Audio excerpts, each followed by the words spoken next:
చిన్నప్పుడు వర్షం పడేటప్పుడు నాన్నతోని బయటికెళ్ళినప్పుడు ఆ రోడ్ సైడ్‌కి పకోడీలు, ఆ టీ ఎంత బావుంటాదో నాకైతే చాలా ఇష్టమండి. ఫ్రెండ్స్ మీరెప్పుడైనా పకోడీలు బయట ట్రై చేశారా? చేస్తే మాత్రం కంపల్సరీగా నాకైతే కామెంట్ బాక్స్‌లో చెప్పండి. ఫ్రెండ్స్ ఎంత ఇష్టంగా తింటామో ఈ ఆనియన్‌ని అంత చాప్ చేసేటప్పుడు అంత కష్టంగా ఉంటది. దీనికోసమైతే ఫస్ట్ అయితే నేనైతే ఆనియన్ అయితే చాలా సన్నగానైతే కట్ చేసుకున్నాను. దీంట్లో నేనైతే కొంచెం శనగపిండి యాడ్ చేస్తున్నాను.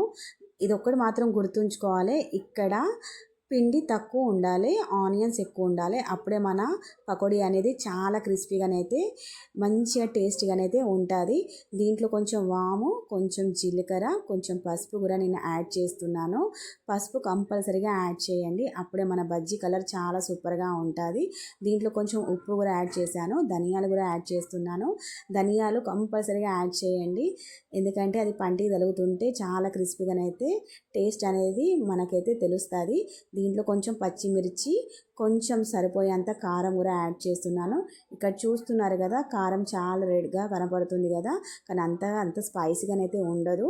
దీని తర్వాత కొంచెం ఆయిల్ అయితే హీట్ ఎక్కిన తర్వాత బజ్జీ అయితే చాలా క్రిస్పీగా అయ్యే వరకు అయితే మీరైతే ఫ్రై చేసుకోండి. మీ ఇంట్లో ఎన్ని స్నాక్స్ ఏం చేసుకున్నారు?